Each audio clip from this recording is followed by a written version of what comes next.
Ngiyabonga izihlobo zami enkosini.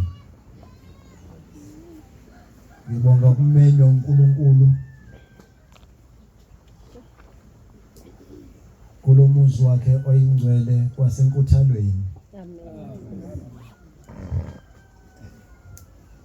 Ngizosikhonzela nami ezulwini.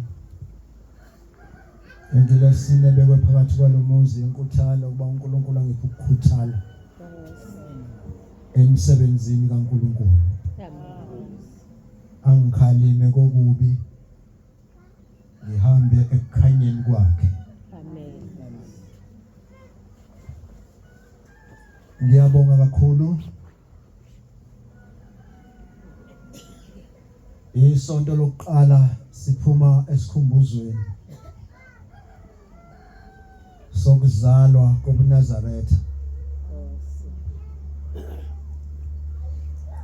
Isonto futhi lokuqala singena esikhumbuzweni sokushintsha ibhantshi kwenkosi uThixo lenkosazana. Amen. Inkosi yoxolo. Inkosi yomusa. Inkosi yothando.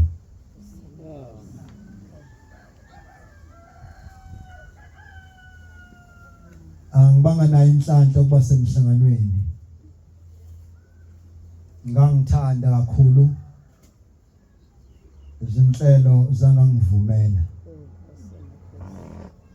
Ngathi ngizophumelela ngesikhumbuzo kwaqhamuka isimemo esiqhamuka kwamfundisi uGcwensa. Kwase kuvuka uthando enhlizweni yami engangimthanda ngalo. Ngase ngithi angisihloniphe lesimemo ngiye khona. Ngase ngithola leli sabatha lokugcina esiphuma kulona. Bangcwele ibambeni lento kukhona abantu abahluphekile. Njengoba ngibabaza ngesonto elilodwa. Ngaba nenhlanhla yesonto lokuqala umhla ka1 ngihamba nebandla lasesidlweni liye lahambise uparafini wenkosi uma inkosi ivula umhlangano kaMashi. Hayi bangcwele kuqhelile. Angifuni ke mina ukuhlala emotweni kuphele 3 hours. Manje mangizohlala emotweni kuphele 6 hours. Kuba nzima. Amen. Bese ngizibuza ukuthi abantu balelizwe banamandla kangakanani ukukhonza uShembe. NgoJanuary nangoJuly kufanele babe semhlanganweni.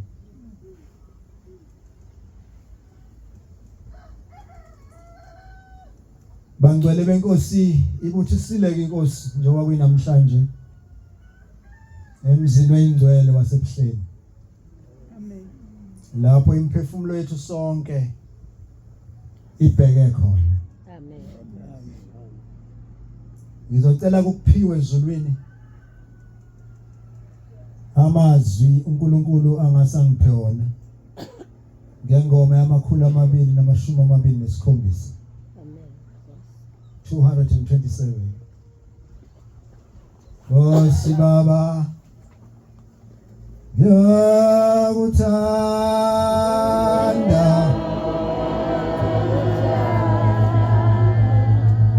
epha wena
Akubangalula ukusuka kababa omkhulu eNtabazo kwakulukhuni kwakunzima senaye uyise enomama wakhe kuphela nomame abathathu intombi yakwaNgwenya intombi yakwaShabalala intombi yakwaSigasa nabantwana abanye babo abangamakhosi aleli bandla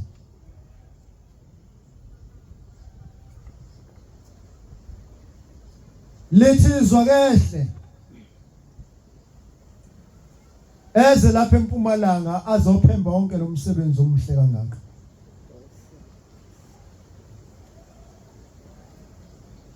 ngiyakhumbula kolunye usuku wayolanda utshani emaplazini ebophela inkabi zakhe ezisithupha zihudula inqola ezolayisha utshani wathi mase esefikile lapha ezolayisha khona ngeyithuba zabo 3 ntambama wayesebona phezulu lalibalele njengoba libalele kungekho ishifu kwase kwehla umbani phezulu ezulwini uyisideko ubovu laselithizwi uyawubona lo mbani uthi ngiyawubona uzodla inyama yakho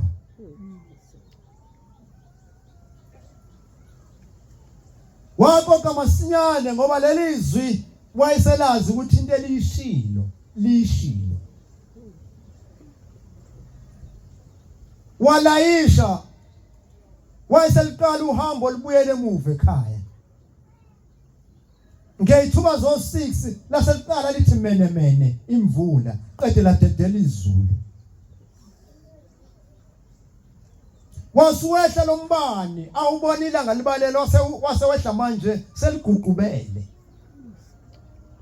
lithi izwa ubovu uyisideke umkhulu uthi ngesikhathi wehla kwasekuqhamuka inyoni ngasempumalanga engangempukane yeza yathi mayisondela kuShembe yababanzi yayisimbatha umzimba wonke kwase kuthi lo mbani wafika waphelela kule nyoni wangayithinti inyama yakhe waqhubeka nohambo waphinda wehla lo mbani phezulu akusakhulunywa lutho sekwehla umbani kuphela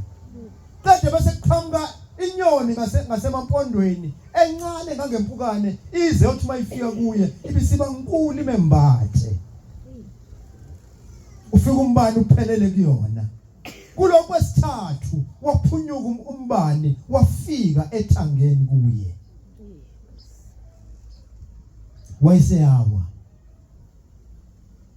wayewajombela lapha enkomweni wafika wathinta inkomo eyayigrey igama la kwakukorobeli wayithinta lo mbani qede yayisiyafa wayeyikhonzile ngoba wayengayibizi ukubiza ejokeni yayizela yayihlonipha kakhulu kodwa lithizwe ngalolu suku ezwe koLanda uTshani yayingathanda ukuboshelwa yayithi mayibiza ethi ayisejokeni iniki ikhanda kanti mbikela isigameko esomehlela wabuthwa lapho ihlobo zami wabuyiselwe ekhaya uma efika ekhaya wase kuthunyelwa inyanga ezomelapha yathi mayisendleleni lenyanga iza ukuzomelapha lase lifika izwi kaJehova ukuthi wena Shembe awusawukulashwa umuntu usiyolashwa uNkulunkulu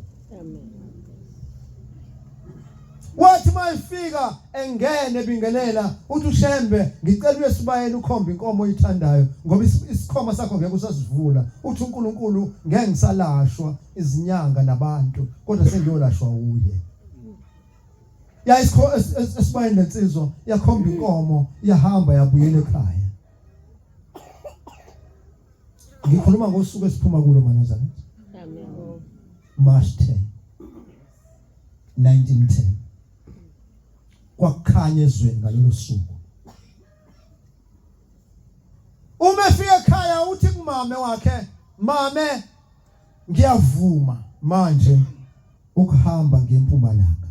lapha ngibizelwa khona kwase kuyisililo kwanontanda bathakathi kukhalwa bengavumi kungemnandi nakuye uShembe kwangemnandi umama wakhe wesine intombi yakaNcube okwakufanele ashadelwe nayo umshado wanqamuka sekusesigcawini wayishiya intombi esigcawini waphoseka endlini wavala umnyango izwi kaJehova lithi Shembe uqhubekela nalento ngoba ngithe kuwena ngikudinga empumalanga uyosebenza umsebenzi wayesethengiswa abantu amaNazaretha bengangeyihlabathi zolwandle begqoka ingubo emhlophe wathi nampa abakho abantwana engikuthuma kubona laba abantu bazoba abantwana bakho kwasili kwangafika indawo ukube kwakuyimi ngangoya ngigijima ngoba siyakuthanda ukukhulu kodwa lo wasezulwini kwangemnandi wayicabanga ngomuzi athe mayihamba uyise wakhe wamshiya nawo ukuthi uzoba isiphi isimo ongasekho mina ngempela amaNazaretha kwathi mayisehambile kwathiwa laba bantwana basuke lapha nomama bayokwakhe eduze komgwaqo wathi umlungane namsebenzi walutho uShembe bengihlezi naye ngoba ubelima ubesebenza ubeyibhekile imfuyo yami ubengifundisela amahashe ukugitshelwa ubefundisa izinkaba ukuboshelwa manje nina ngizonzani ngani ahlala eduze komgwaqo namakhosi asezulwini amakhosi ngiyakhumbula azalandwa ngo1918 ukuba eze emzini wasePhakameni umuzi wasePhakameni usukhona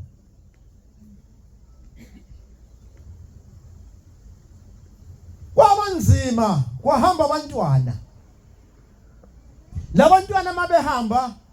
bahamba ngenxa yezwi lakhe uma uNkulunkulu ethi akaphume emzini wakhe uthi baba ngizobalahla kanjani omkami ngoba ngiyabathanda futhi ngeke ngiphile kahle sebegana abanye abantu lithi uthi ke kungcono Nkosi labo omkami ubabulale ngingababoni mase befile mhlawumbe ngizokwazi ukukulandela akazange uNkulunkulu amphendule kulelizwa elisho okunalokho wangena einganeni wathatha ingane yokuqala wayingcwaba waphindwa thatha esibili wayingcwaba uthe mayithatha esithathu angayidedela wangavuma ukuba ingcwabe yazi yacishe yonakalela kuyena emzimbeni eyigonile ebuza ukuthi Inkosi ngoneni waqeda ingane zami kwaze wafika umlungu uJohn Law wazomncenga ukuthi shambe dedela ingane ingcwatshwe ngeke isabuya wasebaza ibhokisi elihle lo mntwana azofaka kulona mayisengcwatshwa wamdedela ngoba esencenga omlungu wangcwatshwa ngemva kwalokho wayesefika uJehova kuyena uthi ke uShembe kwenze njani Nkosi wabulala ingane zami uthi hayi phela ukhumbule nishembe ukuthi uthe angithatha omkakho ngeke ngikwazi ukuthatha abantu asebonile emhlabeni esikhundleni sabo ngithatha ingane angithi nomama abathathu uthi njalo uthi ke ngithatha ingane ezintathu zimele omama labo othi angibathathe yephe baba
wathi okungcono ngife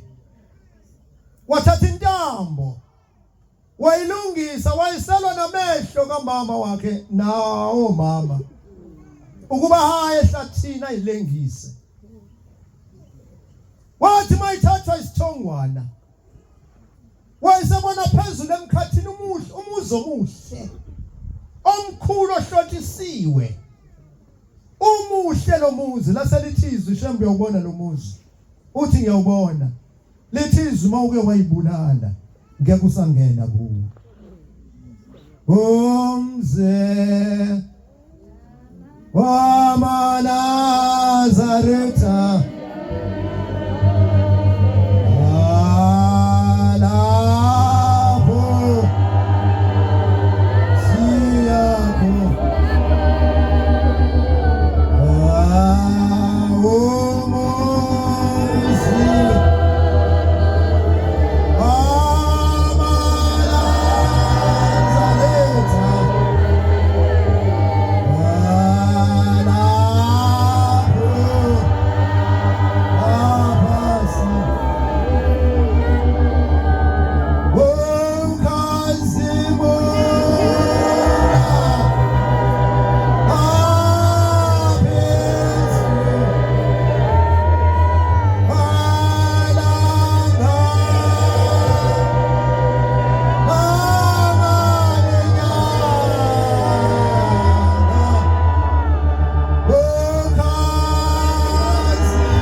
wathatha indlela lethi isikhathi ephuma ngosuku ephuma ngalo wamlandela ngemuva umama wakhe Ntombi yakwaHadebe emncenga ithi mntanami siyeke lesinqumo sithathile wazobona umama ukuthi hayi akanginakile wabuyela emuva ekhaya waqhubeka nohambo wathi mayisa station eFanrinian hamba ngenyawo bele le ndawo engishoyo ungangokusuka la uya ayirinyani kuseduze uma efika khona ethenga ithikithi lokuza lapha eThekwini esamile elinda isitimela wayesebona phezulu emkhathini umuntu egibela inkabi ehashe elimhlophe ephethe isijula somkhonto kwase kufika enhlizweni yakhe ukuthi ikhona into eyonakele kuthe isikhashana kwaqhamuka insizwa igijima phansi emhlabeni ephilayo ewumakhelwane wakhe eNtabazo Shembe buyele ekhaya indodakazi yakho usibanibani iphunyuka esihlahleni yaphahlazeka edwaleni yathula wayesafuna umuntu ozomthengisela ithikithi lapha ngaphakathi estation wamthola wamthengisela wayesebuyele ekhaya le ndoda ehamba ngehashi abagibeli abantu ababili ehashini gibelo yedwa Shembe uzohamba phansi ubuyela muva lapha eqhamuka khona ibanga elide ngendlela esimanga uma efika uthi kumame ohanjelwe ingane thatha isholo ulibophele esinqeni uye eqhibeni uyongiphekela amanzi bese uthatha ubheseni nethawula uze nakho la uma amanzi eseshisa ngifuna ukuthoba umntwana amangale lo mama ukuthi uthini uShembe angamnaki ngesikade abese sukumambe ekitchen ngoba uShembe sethukuthele engasakhulumi kahle wasukuma wahamba eqhibeni wafike wawapheka amanzi usala langa ngemuva uShembe esezobila amanzi usondela kumntwana wayesehlanganisa ubuso bakhe nobomntwana wamphefumulela wayesembiza kathathu ngegama lakhe wathi Zondi wathi Zondi wathi Zondi wasukuma wahlala ngezinqa wayesiyamthoba ngamanzi unine sefike nawo wayesembopha ngeduku alikhiphe ekhikhini kuye wambopha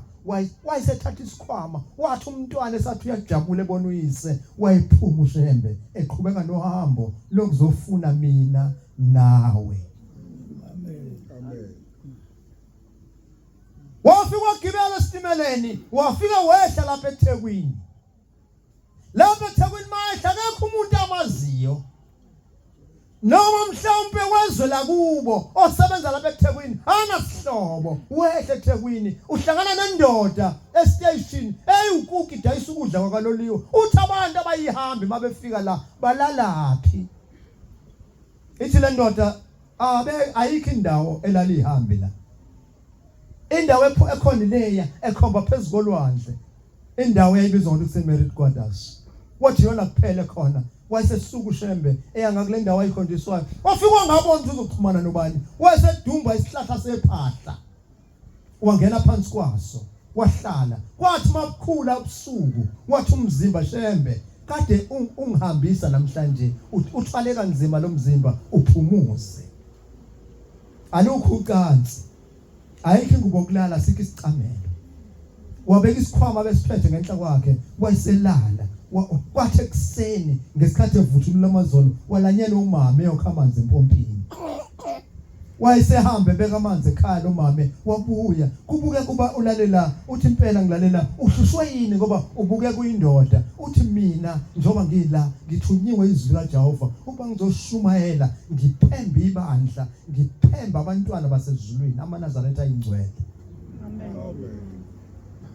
wasedabuka lo mama wamthatha waya naye ekhaya uthi ke mayihamba naye uthi ubaba wakulela ekhaya akekho Shembe kodwa uzofika uhlala umlinde ntambama mayisefike ngizombikela ukuthi kukhona isihambe lisethu la uma ifika le ndoda uyayibikela umama isiyahamba iya kombheka bafike babingelelana sebeyaxhumana ngoba nala ekhaya kuyakhonzwa basebandleni laseBaptist Shembe uzohlala uzophuma ngoba uyoshumayela ubuhlale kwase kuthi ngasonto wathi Shembe ngakushiya egcekeni asambeni senkonzweni bahamba mabefika ebandleni lakhe uyamethula ezikhulwini zesonto ukuthi ngihamba noShembe ngamayikisa uphume entabazwe uzoshumayela wayesehlonishwa ngenkonzo yathi mayima inyoni yasezulwini yayisithatha lezi ezabihlabelelo yathi wahazulwa ngenxa yami liwa laphakade yiza ngiyifihle kuwe nxeba lika Jesu kade wasabela izifo kubantu abanamadliso bawaphalaza babukane esontweni ukuthi kanti noma usekhona ngoba sasithi uhambe noJesu nabapostoli kodwa babebuza into ayiphambi kwabo nje bakuthiwa uShembe undaba ezavela obala ngoba zavela emehlweni amadoda wabe seshumayela lapha eThekwini lokhulu uthando likaShembe base buba khona lo Nazaretha abangcwele njoba bukhona wakhuphuka wabheka phezulu eNanda emenyiwe kwaNobelungu lapho kwaqhamuka khona amakhosazana okuqala onomathalente noduduzile okuyibona abahamba nenkosi babamkhulu behambe behlabelela bethi inkosi isikelela ubaba noma ezule entabeni engenayo indawo yakhe uma efika kulomuzi esangweni lomuzi engakangena ethi uyakhuleka kwafika inkosikazi eqhamuka kwaNgcobo ithi ngahamba emhlabeni eminyakeni u18 edlule kwathi uyeza emhlabeni uma ngibala lesi sikhathi usho ukuthi kwaku 1892 wayesezela uShembe kodwa engakawuqala umsebenzi 1892 uthi ngahamba emhlabeni mangifika ezulwini kwathiwa ngeke ngingene ithikithi lokungena ezulwini lisesandleni sika Shembe kuyoze kufike uShembe angibhabhadise ngibe nethikithi lokungena ezulwini ngalesikhathi ngikhuluma ngaso uMnazaretha akabi khona ngisho umuzwa sekuphakameni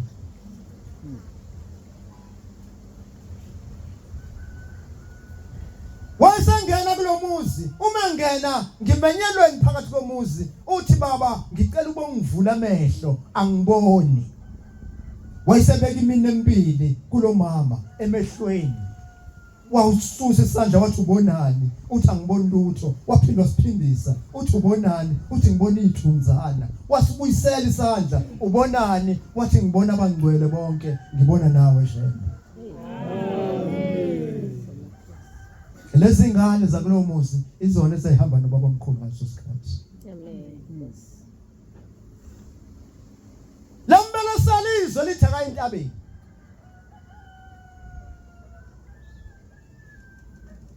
wayesesuka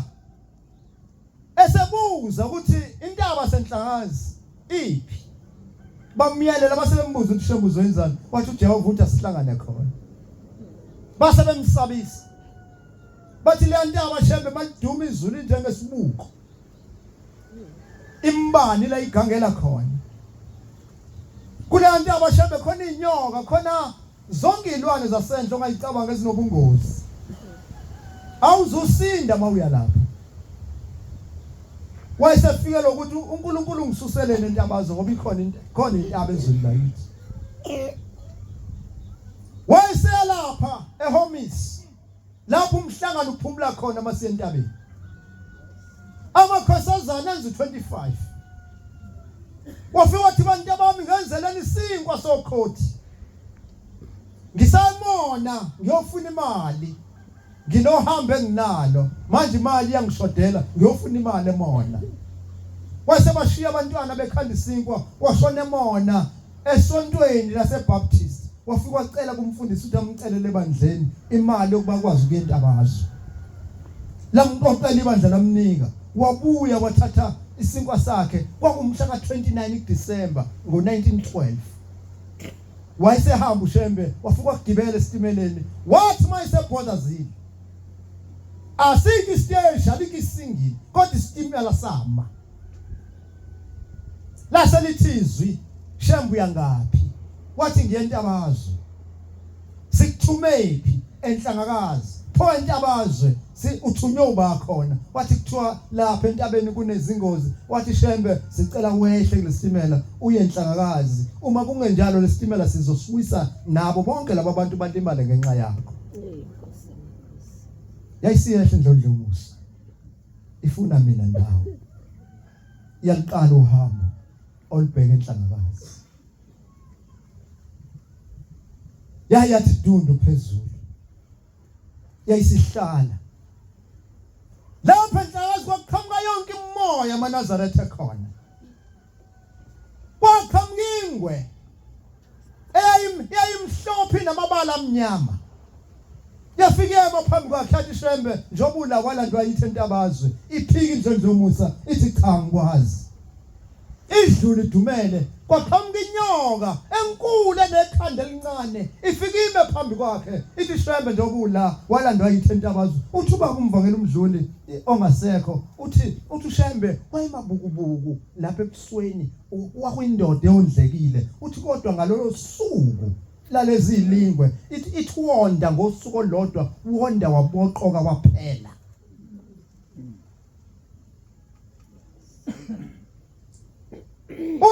uthe mayisikhulumile akakhuluma lenyoka wathi hamba angikwazi emva kwaqhamuka intombi ipende isipendile ubovu umlomo zibovu inzipho yafike phambi kwakhe enhle yathi Shembe njobula walandwa yithi intabazwe wathi angikwazi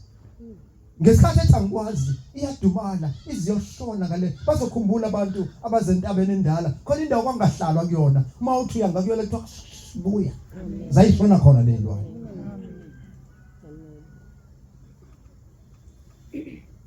maNazaretha umuntu la ekhaya umenolaka umuntu la ekhaya enolaka enonzondo enanto zonke lezi zinto ezingangene ebandleni usuke khumbuza amaNazaretha leyo ngwe eyalinga baba omkhulu umuntu ephuma emva kwabantu phixi khumbuza amaNazaretha noShembe inyoka eyalinga uShembe entabeni umuntu apanda inzipho nomlomo khumbuza uShembe intombi yalinga uShembe entabeni namaNazaretha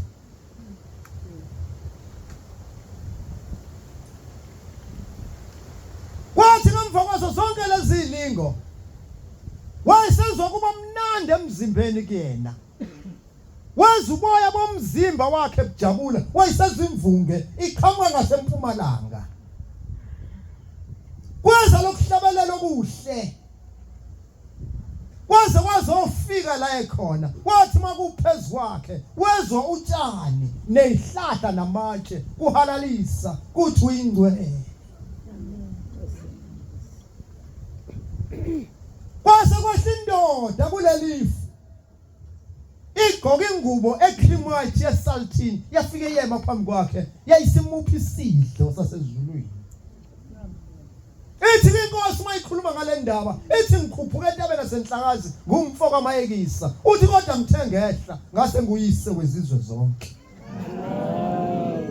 uthi sengikwazi ukuluza ulimi loyilwane ngikwazi ukuza ulimi loyihlahla nolimi lotshani namatshe uthi kase ngikwazi ukuzwa zonke izilimo ngesathi ngehle entabeni yomhlangano ngangiliba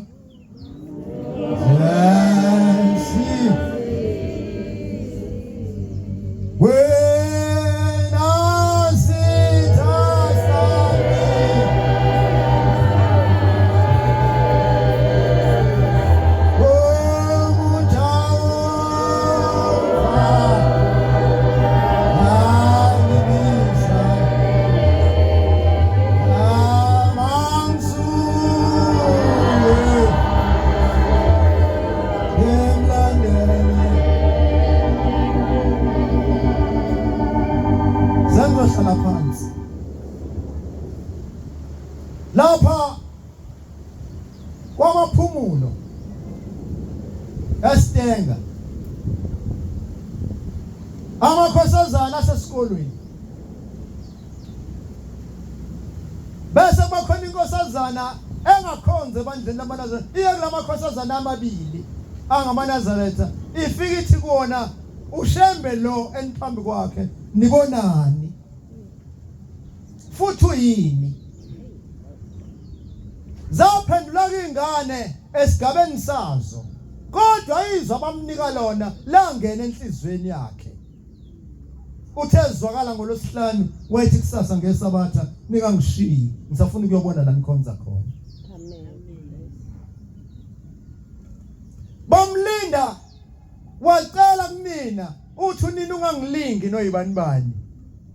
uyazi yini ukuthi uyihlo ayifuni noma izwe indaba kaShembe akamfuna la ihambe khona ungangilingi singalala sesinyomfekile masike saphatha indaba kaShembe pho mangizokwenza ngoba ngiyathanda yeka ngane yami ungayi ekseni kakhulu ingane iyabaza abazali bathi bavuka ngesikhatsini yavuka yageza yeqa yafika kuthuma lezi ngane bahamba baya esontweni bafike bakhonza babuya uma efika ekhaya uthi nina mntana nami uphumaphi uthi ngiphuma esontweni ngitheni kwena ingoba ma ulwazi uthando belukini ngikuzwile ma bengakudeleli kodwa uthando belukini ilona oludala ukuthi ngiphume emva kwakho ngihambe ngesontweni ungaphinde mntanami unenhlanhla ngoba uyihlabo nakho uthi awukho athi umntwana kulungile ma thenga lesihlanu lesonto elilandelayo laphenduka isondo kuye ngaphakathi ukuthi umntanami kusasa isabatha njengathi sonke nje basila asivuswanga nje kuseni kwathiwa sekuyisabatha kodwa indaba iqala izolo kwavuma kuthini ukuthi kusasa isabatha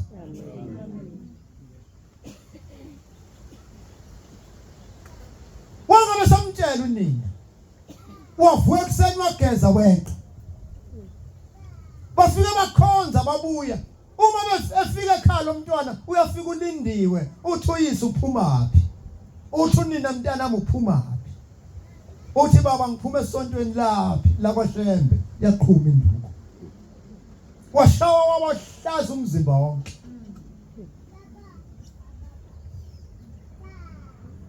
ungabe uphinde ngeke ngibuye ngiphinde ingane enhleke enjalo engasho ukuthi ngeke ngitshelwe yini makuthiwa ngeke uphinde uthi ngeke manje ngiphinde yayisihlala lengane ngomsombuluko ofanele esikoleni yahamba ihlazi injalo ngoba inothando lwesikole inothando futhi lwenkomo lofika losihlala phanduka lelisondo ngaphakathi kuye kusasa mntanami isabatha hambe yolungela ukuyesabathini